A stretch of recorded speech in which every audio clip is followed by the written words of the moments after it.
Meu nome é Capitã Alina Winters, 32 anos, Exército dos Estados Unidos.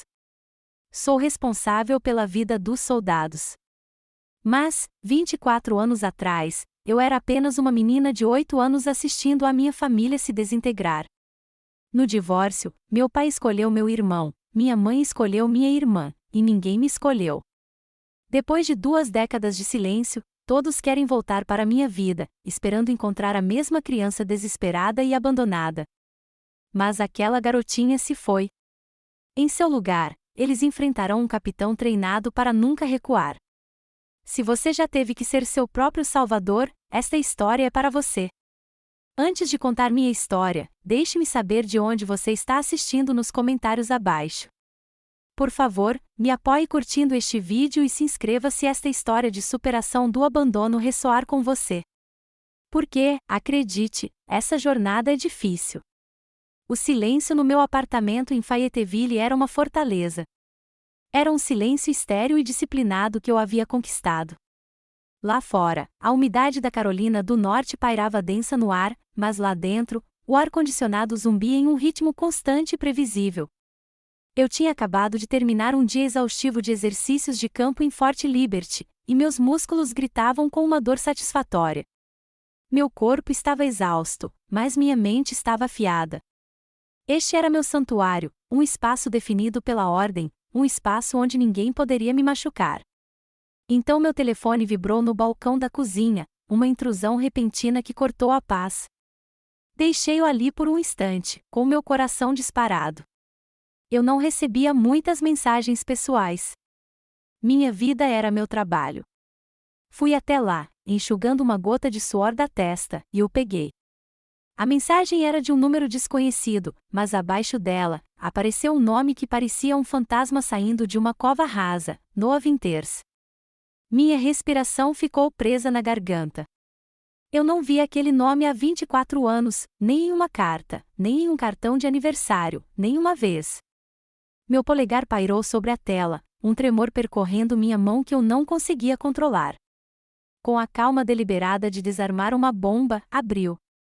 As palavras eram nítidas contra a tela brilhante. Helena, sou eu. Papai tem um problema cardíaco grave. A família toda vai se reunir em Chicago neste fim de semana. Ele quer te ver. Li novamente, e uma terceira vez. Meu sangue gelou. Não era um pedido. Era uma convocação. Nenhum pedido de desculpas por 2 décadas de silêncio. Nenhum como vai, nenhum reconhecimento do abismo de dor que nos separava. Era uma ordem disfarçada na roupagem barata da obrigação familiar. Uma fúria fria e dura começou a crescer em minhas entranhas, uma raiva tão pura e arrepiante que parecia água gelada inundando minhas veias. Eles não tinham me procurado quando eu era um arquivo anônimo no sistema de assistência social. Só me procuravam agora, quando precisavam de um acessório para preencher um papel em seu drama familiar. Meu primeiro instinto foi não chorar. Esse reflexo já havia sido treinado para desaparecer de mim há muito tempo. Meu primeiro instinto foi analisar, avaliar a ameaça. Quem deu meu número a ele? A lista de pessoas que o tinham era curta e verificada. Qual era o verdadeiro objetivo?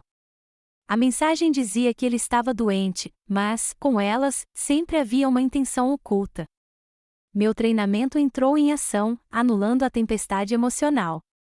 Comecei a andar de um lado para o outro na sala de estar, os saltos das minhas botas fazendo cliques agudos e rítmicos no piso de madeira, um hábito de pensamento estratégico. Aquela família não era uma fonte de conforto. Para mim, era uma entidade não identificada com alto potencial para danos colaterais. Eu os via não como pais ou irmãos, mas como uma força inimiga com capacidades e intenções desconhecidas. Sentei-me à minha mesa, abri meu laptop e comecei a pesquisar. Eu estava coletando informações, assim como faria antes de uma missão. Eu precisava entender o inimigo. Encontrei-os facilmente. Meu pai, Jack, com uma aparência frágil em fotos recentes de uma pescaria. Minha mãe, Diane, sorrindo em um almoço beneficente. Sophie, minha irmã mais nova, com o marido e os 2 filhos, vestindo suéteres de Natal combinando. E Noah, um corretor imobiliário de sucesso com um retrato de família perfeito preso ao perfil. Eles construíram vidas inteiras sem mim e agora queriam voltar para mim como se tivessem acabado de fazer compras. Enquanto eu navegava pela felicidade selecionada, lembrei-me de algo que um capelão do exército me disse uma vez. Não sou uma mulher religiosa, mas suas palavras ficaram gravadas: aquietai-vos e sabei que eu sou Deus. Ele disse que não se tratava de oração. Tratava-se de encontrar o centro de calma em meio ao furacão. Tratava-se de observar, orientar, decidir e então agir. Então, contive minhas mãos trêmulas. Observei os dados e decidi não fazer nada. Algumas horas depois, quando eu estava prestes a engolir uma barra de proteína no jantar, o telefone tocou. Desta vez, a tela se iluminou com o nome de Sophie. Uma pequena parte esquecida de mim queria atender. O capitão em mim sabia que era a segunda onda do ataque. Deixei tocar 3 vezes antes de atender, pressionando o telefone contra o ouvido sem dizer uma palavra. Helena, você está aí? A voz de Sophie era fina e trêmula, entremeada por lágrimas artificiais. Por favor, eu sei que é muita coisa, mas o papai está muito fraco. Ele está perguntando por você. Ele fica dizendo o seu nome. As palavras tinham a intenção de me quebrar, mas tudo o que ouvi foi um apelo egoísta. Ele está dizendo o meu nome agora, pensei, a pergunta como um pedaço de gelo em minha mente. Em 24 anos de aniversários que passei sozinha, de natais em lares coletivos, meu nome alguma vez saiu dos lábios dele?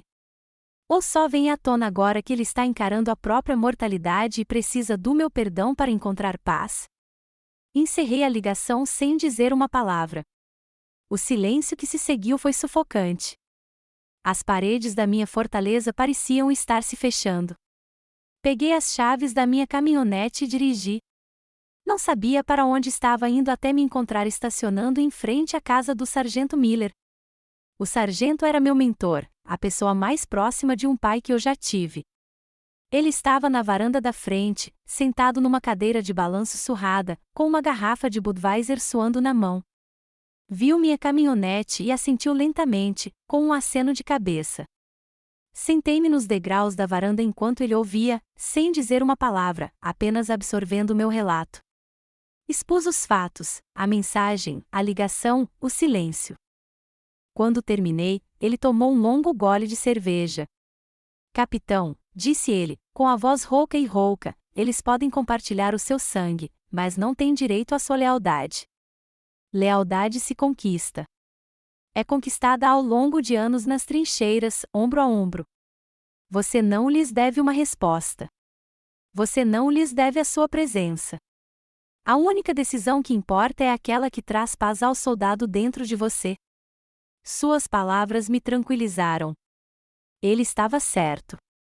Não se tratava mais deles. Tratava-se de proteger a minha paz, conquistada com tanto esforço. Mas, enquanto dirigia para casa, outra pergunta começou a queimar a calma. Não se tratava do que eu deveria fazer. Tratava-se deles. Por que eles achavam que tinham o direito de entender aquela audácia? Eu precisava me lembrar. Lembrar da casa antes que ela virasse um inferno. Antes do silêncio, havia o som. Minhas memórias de infância não são armazenadas em pensamentos lineares e claros, mas em sensações. Elas têm o cheiro de uma chuva de verão batendo no asfalto quente do nosso condomínio em Naperville, um chiado que fazia o asfalto subir vapor. Tem o gosto de picolé de uva, daqueles que deixam a língua roxa por horas. Antes de meu mundo se fragmentar, ele era inteiro e perfeito. Nossa casa na rua El era o centro do universo. O chão da sala era o nosso reino, onde nós 5 nos espalhávamos para partidas épicas de Uno, com o som das cartas batendo na madeira polida ecoando pela casa. O riso da minha mãe era o melhor som do mundo, um sino vibrante e vibrante que podia fazer qualquer coisa ficar bem. Meu pai, Jack, era meu herói. Ele era um construtor, um homem cujas mãos podiam transformar uma pilha de madeira em um lar. Ele me ensinou a diferença entre carvalho e pinho apenas pelo cheiro, como pregar um prego reto e certeiro com 2 batidas certeiras. Você tem o olhar de uma arquiteta, Alina, ele dizia, despenteando meu cabelo. Essas palavras me faziam sentir que eu podia construir mundos. Noah, meu irmão mais velho, era meu protetor. No parquinho, sua sombra era meu escudo. Ninguém ousava me incomodar quando ele estava por perto. E minha irmãzinha, Sophie, era meu eco, uma sombra minúscula que queria fazer tudo o que eu fazia, desde amarrar os sapatos até o jeito como segurava o garfo. Éramos as 5 pontas de uma estrela perfeita, uma constelação completa e inquebrável. O ponto mais brilhante daquela constelação era o meu 7º aniversário. Era uma tarde quente de junho, e meu pai nos reuniu no quintal, sob os galhos frondosos do velho carvalho. Ele pegou uma caixa de metal, daquelas onde se guardam documentos importantes, e a colocou na grama. Esta, anunciou ele em voz alta, é a cápsula do tempo da família Winters. As regras eram simples. Cada um de nós tinha que colocar seu bem mais valioso lá dentro. Enterraríamos e não a abriríamos por 20 anos. Meu pai foi o primeiro. Ele colocou sua velha e confiável fita métrica, a estrutura de metal desgastada pelos anos de uso. Minha mãe, Diane, colocou delicadamente uma pequena foto emoldurada do dia do casamento deles lá dentro. Noah, um torcedor fervoroso do Chicago Cubs, contribuiu com seu bem mais precioso, uma bola de beisebol autografada pelo grande Rini Sanjurg. Sophie, em prantos, se despediu de sua boneca favorita, com os cabelos de lã emaranhados de amor. Quando chegou a minha vez, hesitei. O que era mais importante para mim? Depois de um longo momento, corri para dentro e voltei com um desenho a giz de cera que eu havia feito. Era um esboço simples e infantil de 5 bonecos de palito de mãos dadas sob um sol grande e sorridente. Dobrei-o cuidadosamente e coloquei-o em cima dos outros tesouros. Foi a única coisa em que consegui pensar que incluía a todos nós. Juntos, cavamos um buraco na base do imponente carvalho. Enquanto meu pai jogava o último pedaço de terra sobre a caixa, ele colocou a mão no meu ombro. Sempre estaremos aqui para desenterrar isso juntos, prometeu. Sempre. Eu acreditei nele. Naquele momento, sob aquela árvore, sempre me senti tão sólido e real quanto o chão sob meus pés. Mas sempre é uma coisa frágil. As rachaduras começaram a aparecer logo depois, tão pequenas no início que mal dava para vê-las. Começaram como sussurros. Eu estava na minha cama, à beira do sono, e ouvia suas vozes lá de baixo, não os tons tranquilos e risonhos aos quais eu estava acostumado, mas sussurros tensos e tensos que soavam como fios puxados. Então comecei a encontrar minha mãe na lavanderia, de costas para mim, os ombros tremendo em soluços silenciosos. Ela sempre enxugava os olhos e forçava um sorriso, mas a tristeza pairava no ar como o cheiro enjoativo de amaciante de roupas. Meu pai começou a voltar para casa mais tarde. O cheiro familiar de serragem em suas roupas foi substituído pelo cheiro azedo de cerveja e por algo mais que eu não conseguia nomear na época, mas que agora sabia que era o cheiro do fracasso. Nossos jantares em família, antes barulhentos e caóticos, tornaram-se silenciosos. As risadas sumiram, substituídas pelo som pesado dos suspiros do meu pai. Eu não entendia o que estava acontecendo, apenas que uma corrente de ar frio entrava em nossa casa quentinha, do tipo que vem de uma porta deixada aberta por causa de uma tempestade. Num sábado, acompanhei meu pai a uma de suas obras. Ele estava discutindo com um homem de terno impecável, a voz mais alta e raivosa do que eu jamais ouvirá. O homem de terno apontava para uma planta e balançava a cabeça. Meu pai, com o rosto vermelho de frustração, finalmente se virou e deu um soco na lateral da caminhonete com uma raiva impotente que me assustou. Aquela foi a primeira noite em que o vi realmente bêbado. Ele estava sentado em sua poltrona favorita na sala de estar, a tela da TV escura e vazia, refletindo seu olhar vazio. Acabou tudo, murmurou para a tela vazia. Acabou tudo. Minha mãe tentou ajudá-lo a subir as escadas, com a voz suave e suplicante, mas ele afastou a mão dela. Fiquei parada ao pé da escada, escondida nas sombras, com o coraçãozinho apertado. Eu não sabia se estava assistindo ao colapso de um contrato de construção ou ao colapso do meu mundo inteiro. Eu só sabia que a fundação da nossa casa perfeita estava rachando, e eu estava apavorada com o que aconteceria quando ela finalmente cedesse. O que fazem com as crianças que ninguém quer? Colocam-nas no sistema, e o sistema coloca-te num saco de lixo preto. Foi isso que o lar se tornou para mim, não um lugar, mas um objeto, um saco de lixo resistente onde guardava as minhas 3 mudas de roupa e um ursinho de peluche surrado chamado Howard. A própria palavra perdeu todo o significado. Meu primeiro estágio foi com os Thompsons. Eles não tinham um quarto extra, então eu dormia em um sofá cheio de bolinhas na sala de estar, um lugar que nunca estava escuro nem silencioso. A televisão zumbia a noite toda, sua luz azul bruxuleante era minha única lua. Aprendi a dormir com os olhos fechados, mas os ouvidos abertos. Aprendi a comer rápido porque, se não fizesse isso, as outras crianças pegariam o que estivesse no seu prato. Naqueles primeiros meses, uma esperança ingênua ainda ardia dentro de mim. Escrevi cartas para Noah e Sophie em nosso antigo endereço em Naperville. Desabafei com uma letra infantil, dizendo que estava bem e perguntando quando poderia voltar para casa. Nunca recebi resposta. Eu não sabia, na época, que todas as cartas seriam devolvidas ao escritório de assistência social, carimbadas com as frias palavras vermelhas, não neste endereço. Meu segundo lar foi com a família Williams. Foi lá que aprendi que as palavras podem ferir mais profundamente do que qualquer punho. A senhora Williams era uma mulher cuja amargura congelava sua alma. Ela parecia encontrar um motivo para me odiar em tudo o que eu fazia. Você come como um porco, ela gritava na mesa de jantar se eu terminasse minha comida rápido demais. Você é preguiçoso, ela dizia se eu me sentasse para ler um livro. Aprendi a me diminuir, a me tornar invisível. Mas o pior aconteceu quando ela estava limpando meu quarto e encontrou o pequeno maço de cartas que eu havia escondido debaixo do colchão. Ela tirou uma carta que eu tinha acabado de escrever para Sophie, cheia de perguntas sobre sua nova escola e pedidos para que não me esquecesse. Diante dos próprios filhos, à mesa de jantar, ela leu em voz alta, com a voz carregada de escárnio. Então ela o rasgou em pedacinhos e jogou no lixo. Não incomode a nova família dela, disse ela, com um olhar frio e duro. Você é só o passado. Então veio a frase que ecoaria na minha cabeça por anos: não é à toa que seus pais não te queriam. Naquela noite, algo dentro de mim se rompeu. Fui até o meu canto do quarto, peguei meu ursinho de pelúcia, Howard, e metodicamente rasguei suas costuras. Retirei cada pedaço de enchimento de algodão até que ele se tornasse apenas uma casca mole e vazia. Se o amor e a memória podiam ser destruídos tão facilmente, era melhor não ter mais nada para amar. Aos 14 anos, fui enviado para os Jacksons. Eles estavam naquilo pelo dinheiro, arrecadando cheques estaduais para as crianças que abrigavam.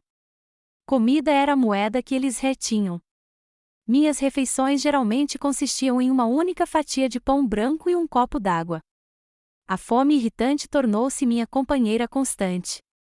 A punição pela menor infração, deixar uma meia no chão, não terminar uma tarefa rápido o suficiente, era ficar trancada no armário do porão. Era úmido, escuro e cheirava a mofo. Mas naquela escuridão, algo mudou. O medo que eu deveria sentir foi substituído por uma raiva fria e silenciosa. Eu era uma sobrevivente. Sobrevivi ao abandono da minha família. Sobrevivi à crueldade dos Williams e não deixaria que essas pessoas me matassem de fome. Certa noite, depois de ficar trancada no armário por horas, encontrei um prego solto em uma prateleira. Usei-o para abrir a madeira frágil ao redor da janela da porta do porão. Saí, corri e não olhei para trás. Por 3 dias, morei em um parque local, dormindo debaixo de uma ponte e comendo sobras de latas de lixo. Naqueles 3 dias, me senti mais livre, mais humano do que jamais me senti naquela casa. Quando a polícia finalmente me encontrou, não fui mandada de volta. Fui levada para ver uma conselheira escolar, uma mulher chamada Senhora Rivera. Entrei em sua sala esperando outro sermão, outro olhar de pena. Em vez disso, ela me olhou como um oficial superior olha para um soldado calejado pela batalha. Você sobreviveu a coisas que a maioria dos adultos não conseguiu, Alina, disse ela, com a voz calma e direta. Não havia piedade, apenas respeito. Você é inteligente. Você é resiliente. Não deixe que este sistema a defina. Use-o, aprenda tudo o que puder. Ela se inclinou para a frente, seus olhos fixos nos meus. Suas notas serão sua arma. Seu conhecimento será sua armadura. Foi a primeira vez que alguém viu além da criança adotiva destruída. Ela não estava me dizendo o que eu era. Ela estava me perguntando o que eu queria me tornar. Aquela conversa plantou uma semente. Na biblioteca da escola, encontrei um livro de Viktor Frankl, A Busca do Homem por Significado. Eu era jovem demais para entender toda a filosofia, mas uma ideia me atingiu como um raio. Tudo pode ser tirado de um homem, exceto uma coisa, a última das liberdades humanas: escolher sua atitude em qualquer conjunto de circunstâncias, escolher seu próprio caminho. Eles tiraram minha família, meu lar e minha infância. Mas não conseguiram tirar minha mente. Não conseguiram tirar minha vontade. Foi nesse momento que a sobrevivente se tornou uma lutadora. Se você já passou por um momento assim, um momento decisivo em que decidiu que não seria uma vítima, apoie esta história clicando no botão curtir.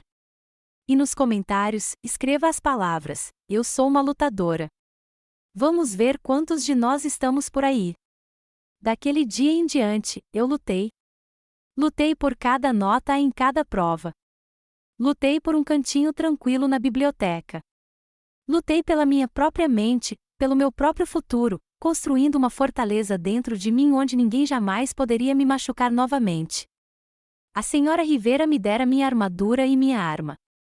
No meu aniversário de 18 anos, saí do sistema de assistência social com um diploma do ensino médio com honras, uma mochila de lona surrada e um cheque de $752. Saí do prédio dos serviços sociais pela última vez e fui direto para o único lugar que prometia um futuro construído com base no mérito, não na piedade: o escritório de recrutamento do Exército dos Estados Unidos. Minha decisão não nasceu de patriotismo cego. Foi uma escolha calculada e estratégica. O Exército prometeu 3 refeições por dia, um teto sobre minha cabeça e um propósito. Para uma garota que não tinha nada disso, era o melhor negócio possível. O treinamento básico era um inferno controlado, projetado para destruir e reconstruir você. Mas, para mim, parecia o paraíso. O esforço físico extenuante, as vozes estridentes dos sargentos instrutores a poucos centímetros do meu rosto, a exaustão profunda ao final de cada dia, tudo era um alívio bem-vindo do caos imprevisível e da incerteza corrosiva que eu conhecera a vida toda. Aqui, as regras eram claras. As expectativas estavam estabelecidas. Pela primeira vez, eu sabia exatamente o que precisava fazer para ter sucesso. Pela primeira vez, senti que pertencia a algo. O uniforme era mais do que apenas uma vestimenta. Era uma pele que eu havia conquistado, um símbolo de que eu fazia parte de uma unidade, de uma equipe, de uma família. Nunca fui o corredor mais rápido nem o melhor atirador. Mas no mundo estruturado das Forças Armadas, meu verdadeiro talento emergiu.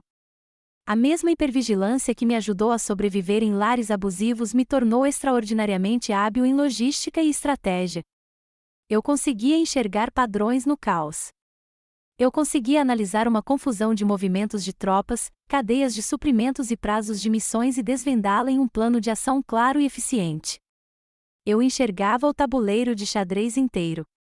Foi o sargento Mor Miller quem primeiro percebeu.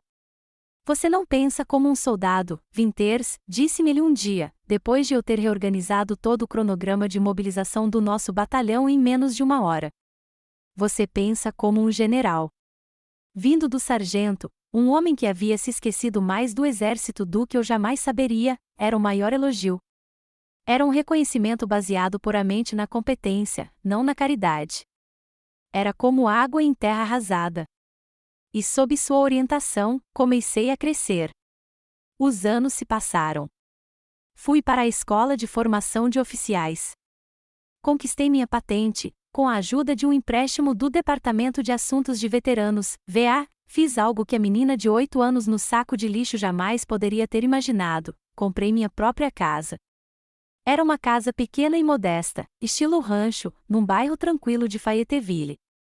Nada de especial. No dia em que recebi as chaves, entrei no espaço vazio. O cheiro de tinta fresca pairava no ar, um aroma de recomeços. Eu não tinha móveis, nem mesmo uma cadeira. Não me importava. Caminhei até o centro da sala, larguei minha mochila e deitei-me no chão frio e sólido de madeira. Pressionei minha bochecha contra a madeira, sentindo sua força inabalável sob mim. Aquilo era meu. Ninguém poderia tirá-lo de mim. Ninguém poderia me expulsar. Eu havia construído aquilo com minhas próprias mãos. Eu havia forjado a segurança que desejei a vida toda.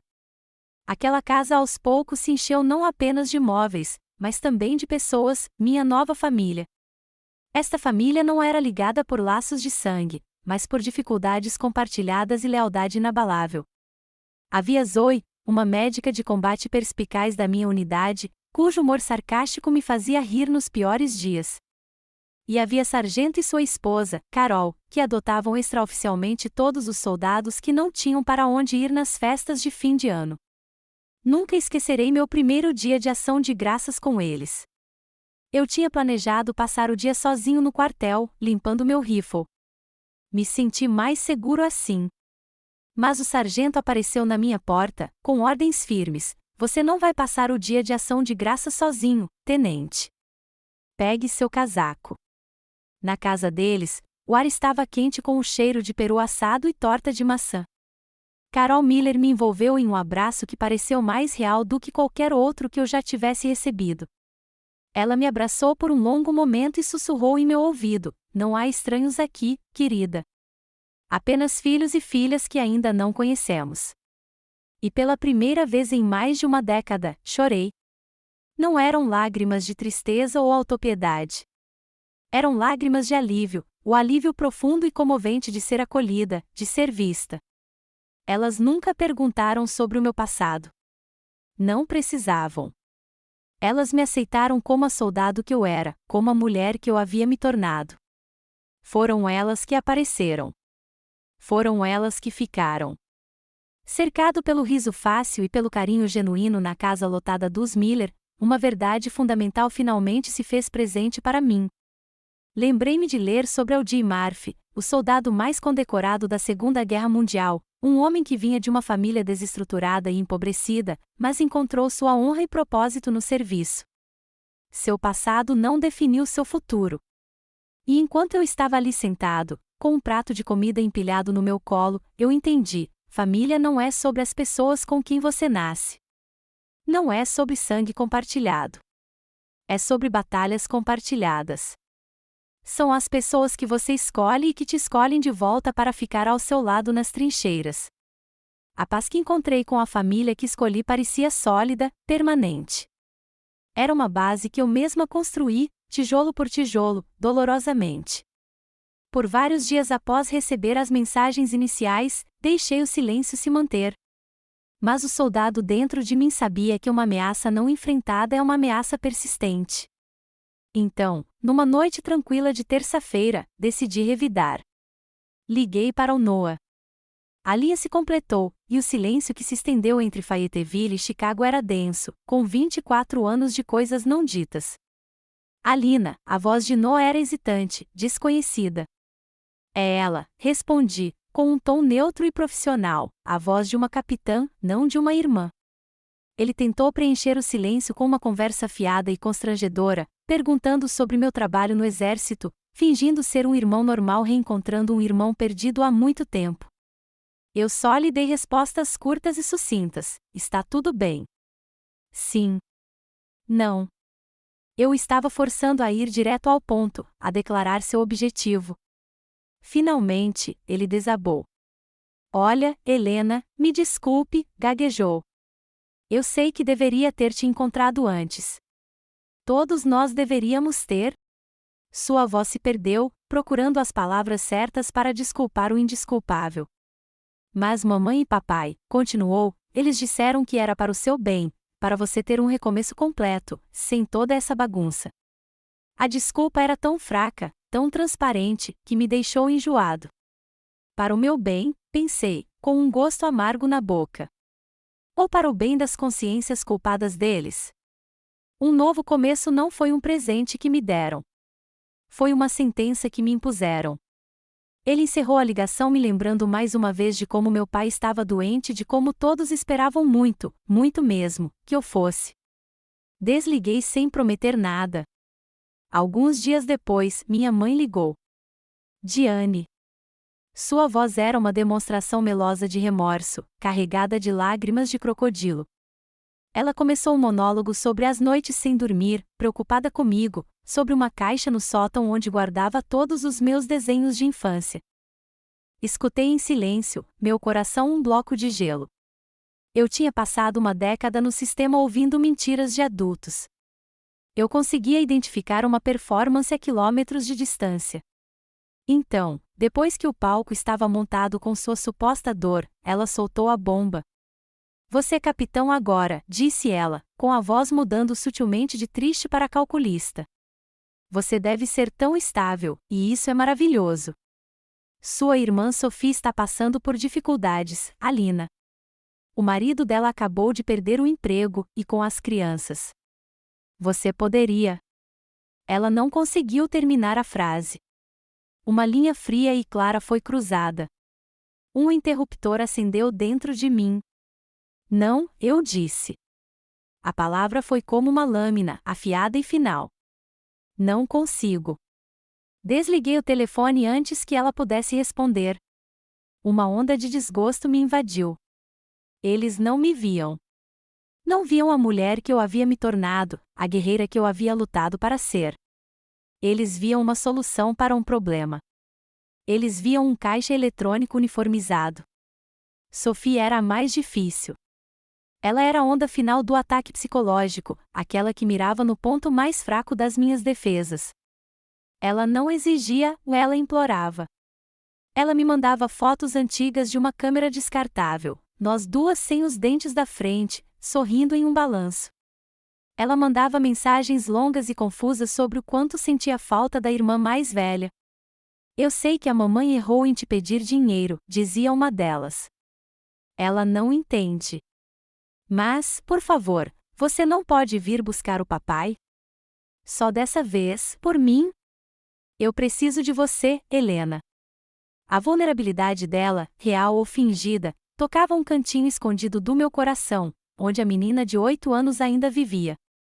Uma parte de mim sentia um impulso primitivo de proteger a irmãzinha que eu um dia adorei. Eu estava dividida. Mas o soldado, a parte de mim que me mantinha vivo, reconheceu a tática. Era um campo minado emocional projetado para me puxar e me destruir. Durante um exercício de treinamento sobre guerra psicológica, um instrutor nos disse: seu inimigo sempre atacará seu ponto mais fraco. Não deixe que seus sentimentos sejam uma vulnerabilidade que ele possa explorar. Essas ligações, essas mensagens, eram um ataque, e eu precisava reforçar meu perímetro. Naquela noite, fui ao apartamento da Zoe com um engradado de 6 cervejas. Sentado na pequena varanda dela, expus a situação, apresentando os fatos como se estivesse instruindo uma missão, as ligações do Noah e da Diane, as mensagens da Sophie, a campanha de pressão. Zoe ouviu pacientemente, como sempre fazia. Quando terminei, ela não me deu conselhos. Não me disse o que eu deveria ou não fazer. Apenas olhou para mim e fez uma pergunta simples e esclarecedora: Alina, eles trazem paz para a sua vida ou trazem caos? A pergunta cortou todo o ruído. Era um laser mirando no alvo. Durante toda a minha vida adulta, lutei para escapar do caos que eles criaram. Construí uma vida de ordem, disciplina e paz. Eu não podia, não permitiria, que me arrastassem de volta para a tempestade. Minha missão era clara: proteger a paz a todo custo. Voltei para casa com uma sensação renovada de clareza. Minhas mãos estavam firmes enquanto eu digitava uma única mensagem em grupo para Noah e Sophie. Mantive-a curta, concisa e inequívoca, uma diretiva. Não irei a Chicago. Não enviarei dinheiro. Se você realmente quiser conversar, pode vir até mim em Fayetteville, no meu horário e nos meus termos. Cliquei em enviar. A mensagem foi entregue. O limite havia sido traçado. A bola agora estava com eles. Eu havia apresentado meus termos de compromisso. Agora eu esperaria para ver se eles os respeitariam. Por uma semana, meu telefone ficou em silêncio. Depois de enviar minha mensagem, interpretei a falta de resposta como uma vitória silenciosa, um sinal de que meus termos finalmente haviam sido compreendidos. Eu estava errado. Eu havia estabelecido uma linha defensiva, e eles simplesmente decidiram contorná-la. O contra-ataque não veio pelo meu celular. Veio pela minha cadeia de comando. Eu estava no meio de uma reunião de logística quando o meu sargento apareceu na porta. Capitão Winters, o coronel Evans quer vê-lo em seu escritório agora. Um nó frio se formou em meu estômago. Uma convocação ao escritório do comandante do batalhão não era um convite casual. Enquanto eu caminhava a curta distância pelo corredor, minha mente fervilhava de todos os cenários possíveis. Será que eu tinha perdido um prazo? Será que havia algum problema com o envio de suprimentos? Nada fazia sentido. Entrei em seu escritório e fiquei em posição de sentido. Capitão Winters, apresentando-se conforme ordenado, senhor. O coronel Evans era um homem que eu respeitava profundamente. Ele era duro, justo e personificava o profissionalismo discreto de um oficial de carreira, mas a expressão em seu rosto não era a de um comandante se dirigindo a um subordinado. Era de profunda irritação. Fique à vontade, capitão, disse ele, gesticulando para a cadeira em frente à mesa. Seu tom era seco. Acabei de receber uma ligação muito estranha de um homem que diz ser seu pai. O ar abandonou meus pulmões. O nó no meu estômago se apertou como um punho de gelo. Era isso, a violação definitiva.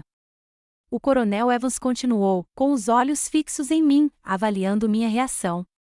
Ele me contou uma história e tanto, disse que era um velho moribundo e que seu único desejo era ver sua filha teimosa e distante uma última vez. Ele se inclinou ligeiramente para a frente. Não tenho o hábito de interferir na vida pessoal dos meus soldados, capitão. Mas quando um civil liga para o meu escritório e insinua que uma das minhas oficiais está negligenciando seus deveres familiares, isso afeta a integridade desta unidade.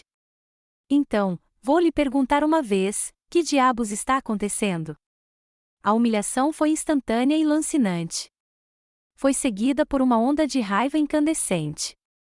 Meu pai não tinha apenas cruzado a linha. Ele tinha invadido meu santuário. Ele tinha pegado os destroços particulares e confusos que ele mesmo havia criado e os arrastado para o único lugar na terra onde eu havia conquistado respeito, onde meu nome significava alguma coisa. Ele estava tentando usar a mesma estrutura que eu usará para me salvar como uma gaiola para me prender. Encontrei o olhar do coronel, com as costas eretas como uma vara. A turbulência dentro de mim era um furacão, mas minha voz, quando saiu, estava terrivelmente calma. Senhor, comecei, escolhendo as palavras com precisão, o homem que ligou para o senhor, junto com minha mãe, me abandonou no estado de Illinois quando eu tinha 8 anos. Fui criada no sistema de assistência social.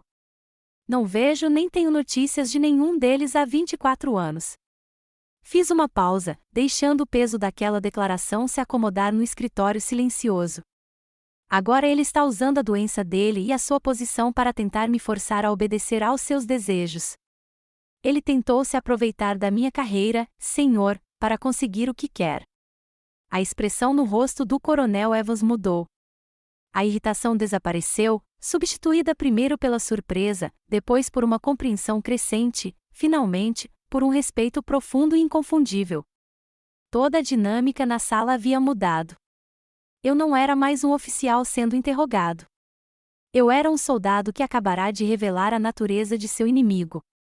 Ele se levantou, a cadeira raspando suavemente no chão. Obrigado pelo esclarecimento, capitão, disse ele, com a voz firme e encorajadora. Não precisa explicar mais nada. Faça o que for preciso. Ele contornou a mesa e colocou a mão no meu ombro.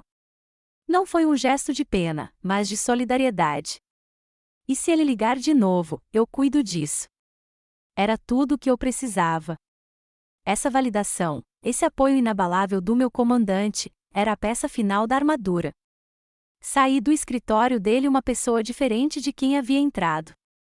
O último resquício de dúvida, de conflito emocional, havia sido queimado. Tudo o que restava era uma determinação fria e firme. Eles transformaram isso de uma questão familiar em um conflito generalizado. Cometeram um erro estratégico. Trazeram a batalha para o meu território. Dirigi direto para casa, com a mente lúcida. Lembrei-me de uma citação do general Patton que li há muito tempo: aceite os desafios para que possa sentir a euforia da vitória. Não se tratava mais de mágoas. Era um desafio a tudo que eu havia construído, e eu venceria. Não mandei mensagem. Não liguei. Abri meu laptop e iniciei uma chamada de vídeo com Noah e Sophie. Os rostos deles apareceram na tela, parecendo surpresos e ansiosos. Não perdi tempo com cumprimentos. Meu pai chamou meu comandante, declarei, com a voz monótona e sem emoção. Ele tentou usar minha carreira contra mim. O jogo acabou. Estou indo para Chicago. Percebi um lampejo de alívio em seus rostos, a crença equivocada de que suas táticas haviam funcionado. Apaguei-a imediatamente. Mas não para um reencontro, continuei, com a voz endurecendo até virar aço. Vou falar com vocês uma vez, e apenas uma vez. Vocês marcarão um encontro em um local público, em território neutro, apenas meu pai, minha mãe, vocês dois e eu. Depois que essa conversa terminar, todos vocês me deixarão em paz para sempre. Aproximei-me da câmera, certificando-me de que vissem a certeza absoluta nos meus olhos. Está claro? Perguntei. Eles finalmente tinham levado um soldado longe demais. Se você já teve que traçar uma linha final e intransponível com alguém, mostre seu apoio clicando no botão de curtir. E nos comentários abaixo, escreva apenas as 2 palavras: linha traçada. No momento em que a videochamada terminou, a missão começou. Eu não era mais uma filha ou irmã presa em uma tempestade de emoções. Eu era uma planejadora operacional, e Chicago era meu teatro de operações.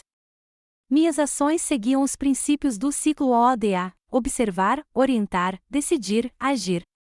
Eu havia observado suas táticas. Eu havia me orientado para a nova realidade. Eu havia decidido um curso de ação. Agora, era hora de me preparar para essa ação. Antes de qualquer soldado entrar em território hostil, eles coletam informações.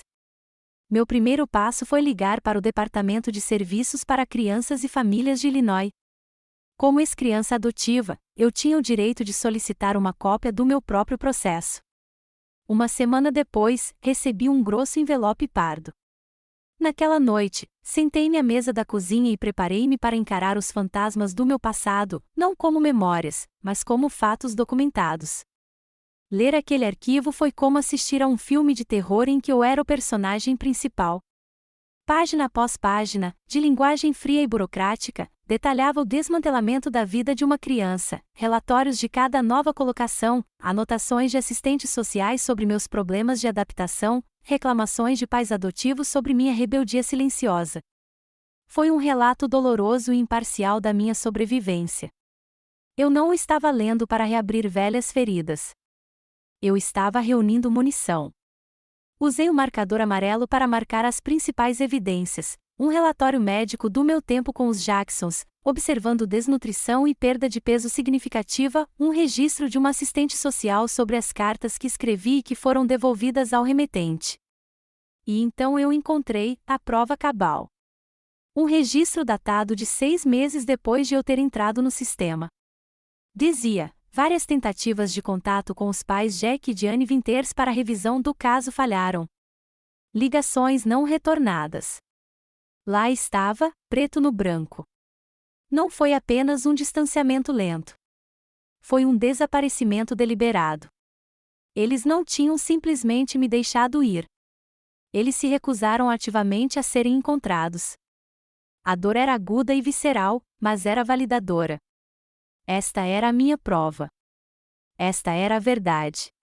Organizei cuidadosamente as páginas destacadas, coloquei-as em uma pasta nova e impecável e, na aba, escrevi com marcador preto, anexo A, arquivo 734B. Meu próximo passo foi definir meus objetivos e analisar as forças opostas. Eu não conseguiria confrontar as 4 como uma única unidade.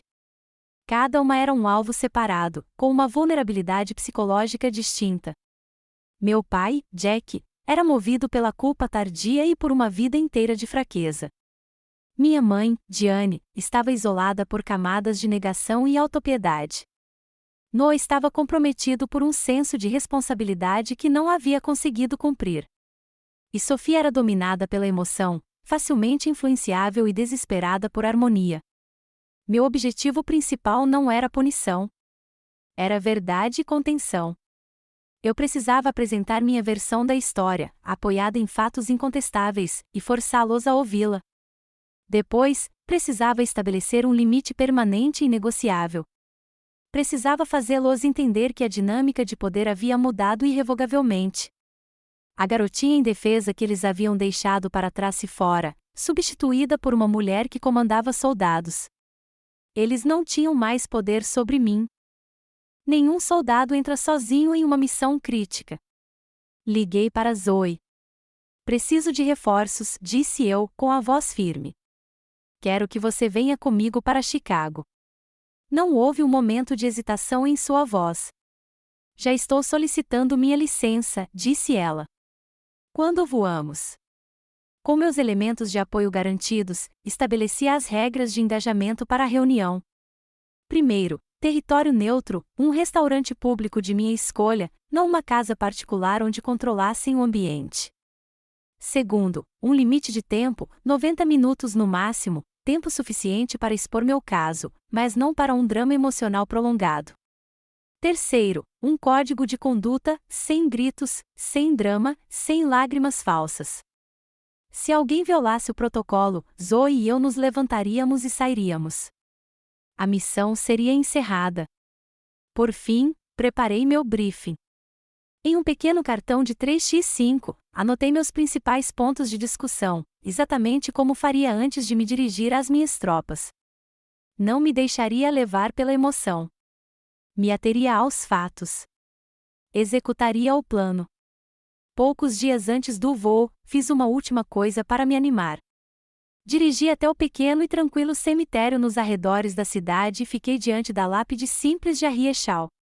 Ela foi a única mãe adotiva que já me demonstrou genuína gentileza. Eu só estive com ela por um ano antes de ela falecer, mas foi o ano mais tranquilo da minha infância. Coloquei um pequeno buquê de margaridas na grama em frente ao nome dela. Estou prestes a fazer algo difícil, Arie, sussurrei para a pedra fria. Vou falar pela garotinha que nunca teve voz. Lembrei-me de algo que ela costumava me dizer, com a voz sempre gentil, mas firme. Bondade não significa fraqueza, Alina, ela dizia. Às vezes, a coisa mais gentil que você pode fazer por si mesma é dizer não. Enquanto caminhava de volta para minha caminhonete, uma profunda sensação de calma tomou conta de mim. Eu não entraria nessa batalha sozinho. Não estava movido apenas pela raiva e pela determinação. Eu carregava a força de todos que realmente se importaram comigo, Sarge, Zoe, a memória de Arie. Eles eram minha verdadeira família, e eu não os decepcionaria. O restaurante italiano que escolheram ficava no coração do Chicago Loop, um lugar vibrante com o barulho e o anonimato de 1000 vidas se cruzando por um breve momento. Era o campo de batalha perfeito. Zoe e eu chegamos 15 minutos antes. Meu treinamento ditou minhas ações. Escolhi uma mesa no canto dos fundos, posicionando-me de costas para a parede e com uma visão clara e desobstruída da entrada e de toda a sala, um hábito de soldado. Pedi um copo de água gelada, com a condensação marcando a lateral, e esperei.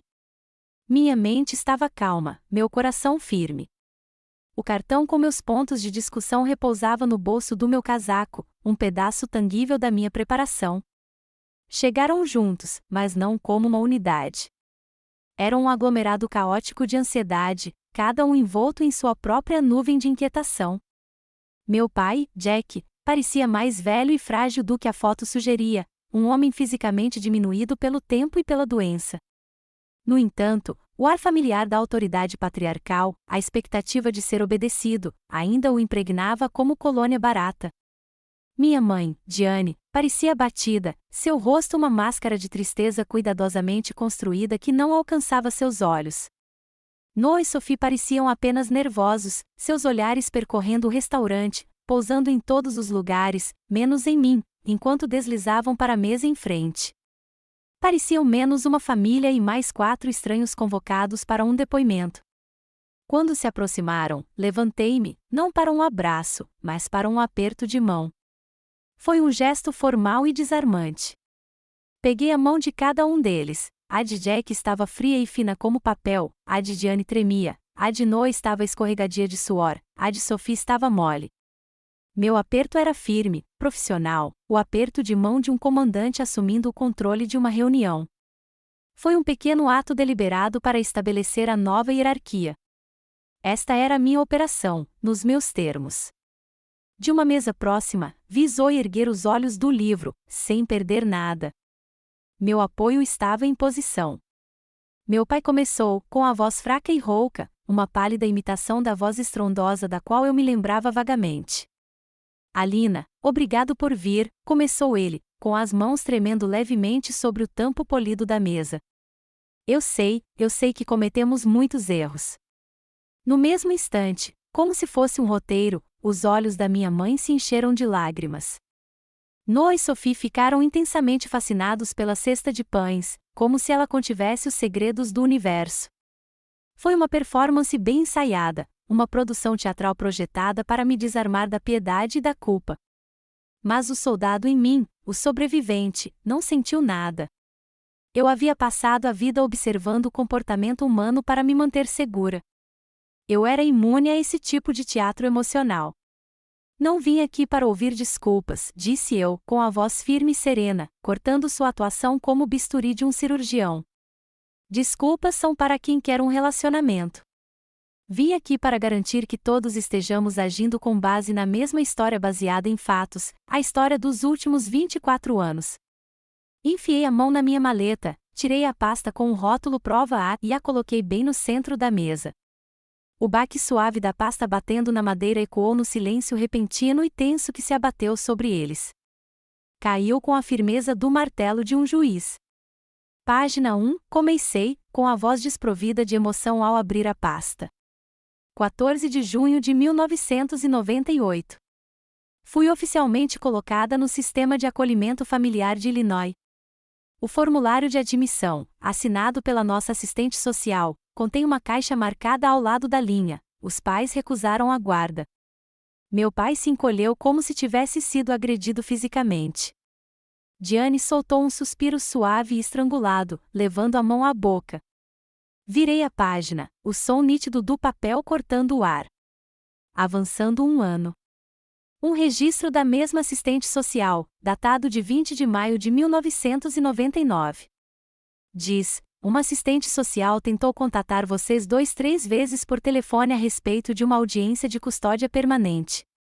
O registro registra, nenhuma resposta recebida. Continuei, com a voz implacável, imparcial e monótona. Eu não estava mais falando como Alina. Estava apresentando provas. Li os destaques do arquivo, o relatório dos Jacksons detalhando minha desnutrição, as anotações da enfermeira de uma visita escolar citando minhas repetidas crises de insônia e ansiedade, o registro de cartas devolvidas ao escritório do DCFS com o carimbo de não entregue. Cada fato era um ponto de bala. Cada frase, um tiro certeiro. Observei seus rostos se transformarem em etapas, passando da tristeza performática para o choque genuíno e boquiaberto e, finalmente, para uma vergonha profunda e imutável. Eles não conseguiam argumentar com a tinta preta no papel branco. Não conseguiam refutar o registro oficial de suas próprias escolhas. Minha mãe finalmente desabou. As lágrimas falsas se transformaram em soluços de verdade, de autopiedade em pânico. Mas eu sempre te amei, Alina, ela gritou, estendendo a mão trêmula sobre a mesa. No meu coração, eu nunca, jamais deixei de te amar. Não vacilei. Não levantei a voz. Olhei-a diretamente nos olhos, meu olhar tão frio e duro quanto aço polido.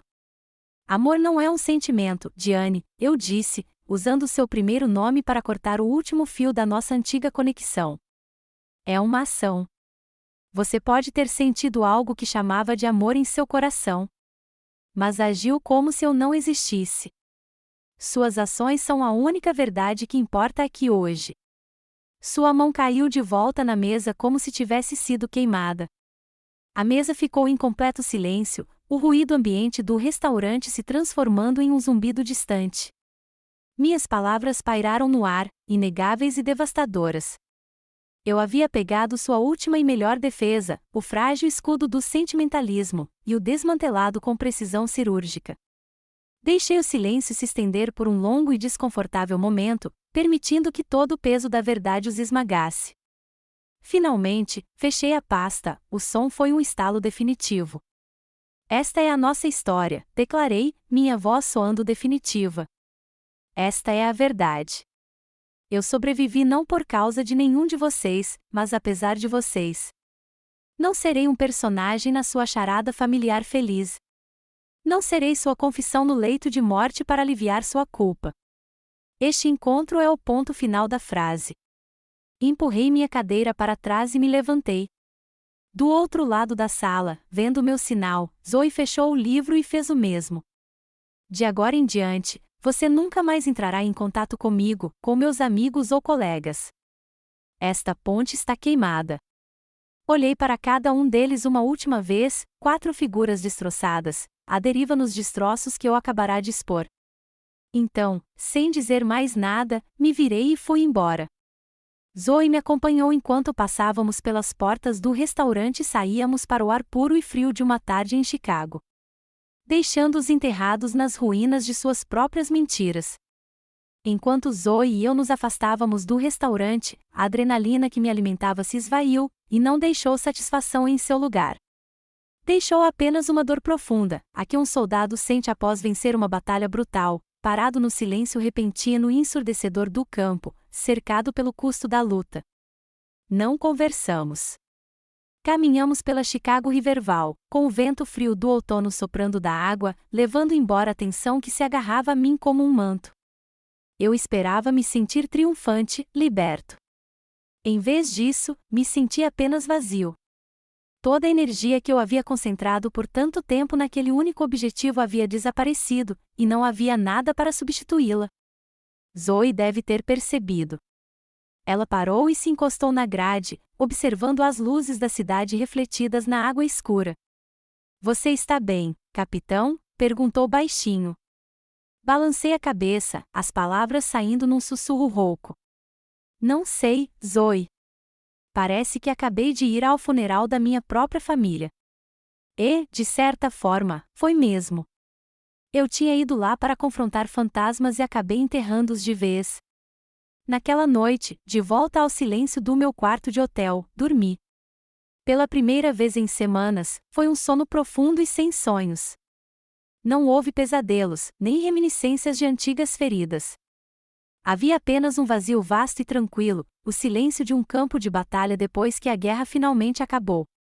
Na manhã seguinte, antes do nosso voo de volta para Fayetteville, aluguei um carro. Havia uma última missão de reconhecimento que eu precisava executar sozinho. Dirigi para o oeste, saindo da cidade, e as rodovias familiares me levaram de volta ao labirinto suburbano de Naperville. Encontrei a L Street facilmente. A casa ainda estava lá, mas estava errada. Estava pintada de um cinza claro e estéril em vez do amarelo alegre das minhas lembranças. O carro de outra família estava estacionado na garagem, mas meus olhos foram atraídos para o quintal.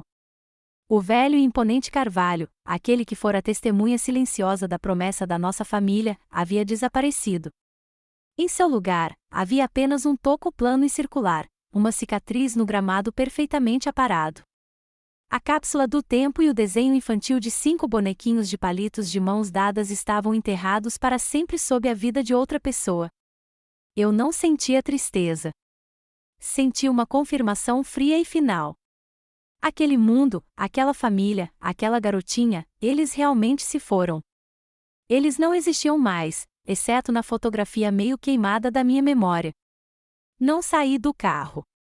Fiquei sentado ali por um longo momento, com o motor em marcha lenta, e então liguei o carro e arranquei sem olhar para trás. Foi a despedida final de um fantasma. Algumas semanas depois do meu retorno, chegou um pacote. Era uma pequena caixa de papelão com a letra da Sophie. Dentro, aninhado em papel de seda, estava Howard, meu velho ursinho de pelúcia. Suas costuras haviam sido cuidadosamente costuradas, seus olhos de botão, polidos. Debaixo do braço, havia um bilhete curto e simples, eu o guardei todo esse tempo. Me desculpe, Alina. Naquele mesmo dia, recebi um e-mail do Noah. Não era um pedido de desculpas, na verdade. Era um relatório. Papai faleceu na semana passada, escreveu ele. Ele leu o arquivo que você deixou na mesa. Ele leu várias vezes. Acho que no final ele finalmente entendeu. Não respondi a nenhum deles. Coloquei Howard na poltrona da minha sala, uma relíquia silenciosa de outra vida. Ele era um símbolo de tudo, da inocência perdida, do profundo abandono e, agora, de uma tentativa tardia e inútil de reparação. Li o e-mail de Noah uma dúzia de vezes. Não havia alegria em saber que meu pai havia compreendido. Era tarde demais. Sua compreensão não poderia me devolver os anos que passei sozinha, não poderia apagar as noites em que chorei até dormir com dores de fome. O remorso deles, percebi, era por eles. Era um bálsamo para a própria consciência, não um remédio para as minhas feridas. Eu estava ouvindo algumas palestras online de um professor de meditação, Jack Corfield. Uma frase dele ecoava na minha mente: perdoar é abrir mão de toda a esperança de um passado melhor. Eu não podia mudar o que aconteceu, mas podia parar de desejar, parar de esperar que tivesse sido diferente. Eu podia aceitar o passado como ele era e liberá-lo. Naquela noite, levei a pasta, a prova A, e o e-mail de Noah para o barril de queima no meu quintal. Adicionei as cartas antigas que eu guardava, aquelas que me foram devolvidas tantos anos atrás. Acendi um fósforo e o joguei lá dentro. Fiquei ali, observando as chamas lamberem as bordas do papel, reduzindo os relatórios a cinzas negras. O fogo consumiu as anotações da assistente social, os registros médicos, as palavras digitadas do meu irmão. Não foi um ato de raiva. Foi uma cerimônia, uma libertação. Eu finalmente estava deixando tudo para trás. Eu não os estava perdoando pelo que tinham feito. Eu estava me perdoando por carregar o peso disso por tanto tempo. Quando a última brasa se dissipou no crepúsculo, deixando apenas uma pilha de cinzas, eu disse as palavras em voz alta para o ar tranquilo da noite. Acabou, eu disse. Missão cumprida. Virei-me e voltei para casa, deixando o vento dispersar os últimos resquícios da minha antiga vida. Um ano se passou, um ano de cura silenciosa, de reconstrução não apenas de limites, mas da minha própria paisagem interior.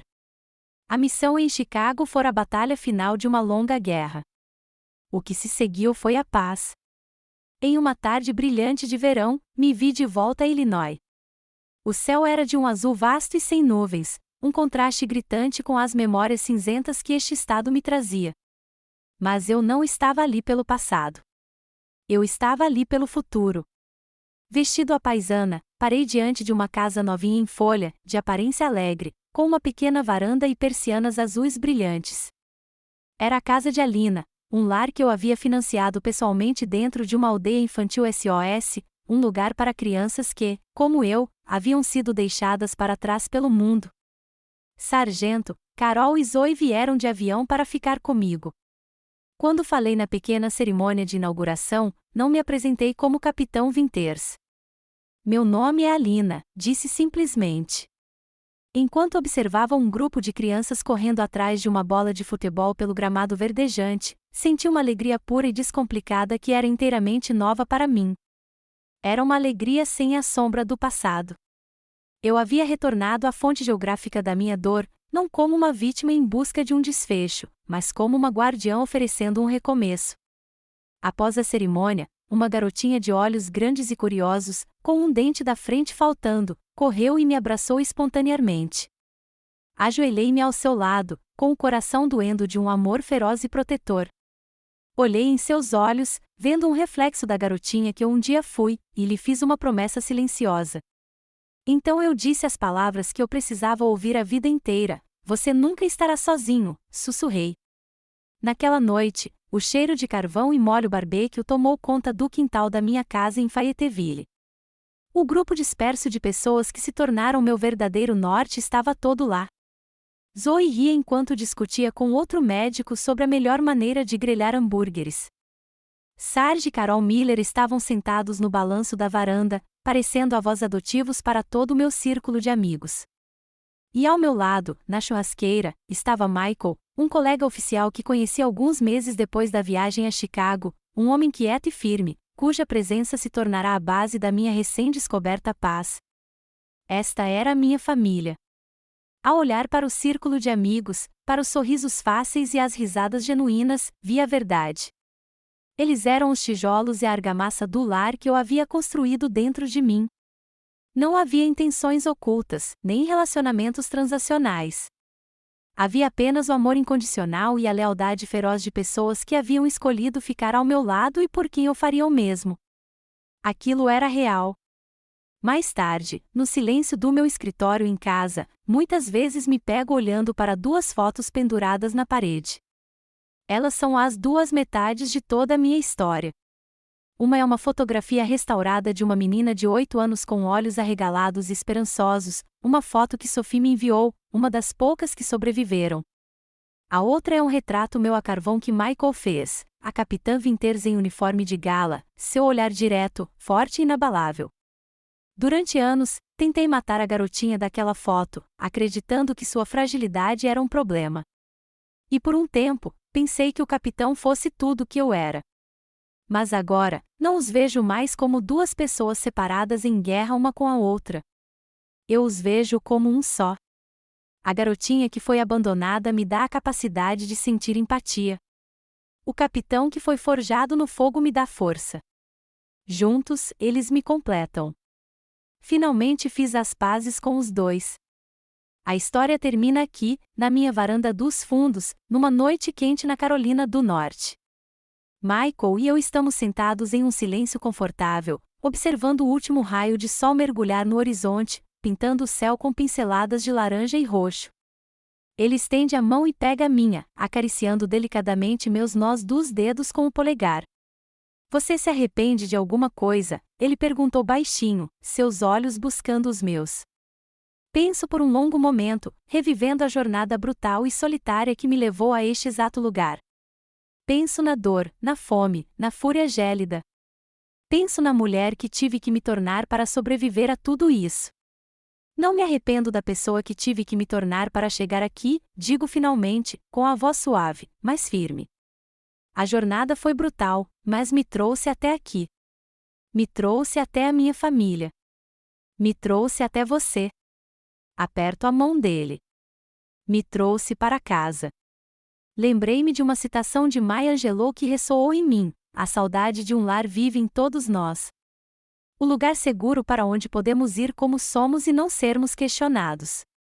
Percebi que finalmente havia construído aquele lugar. Olho para cima quando as primeiras estrelas começam a aparecer no céu que escurece, as mesmas estrelas que meu pai um dia me mostrou, constelações que por anos só me lembraram de promessas quebradas. Mas, esta noite, elas não são fantasmas. São um mapa vasto e ilimitado, a promessa de um futuro sobre o qual tenho total controle, um universo que posso navegar nos meus próprios termos. Obrigada por caminhar comigo nesta jornada até o fim. Meu lar finalmente está construído sobre um alicerce que escolhi. Talvez você ainda esteja construindo o seu. Ou talvez esteja apenas percebendo que tem as ferramentas para começar. Lembre-se, a família que importa é aquela que está com você nas trincheiras. E a única pessoa que pode realmente construir a sua paz é você. Se esta história lhe deu força, apoie o canal curtindo este vídeo e compartilhando-o com alguém que precisa se lembrar do seu próprio poder. E não deixe de se inscrever para mais histórias sobre como superar o passado e trilhar o seu próprio caminho. Obrigada por ouvir. Continue firme.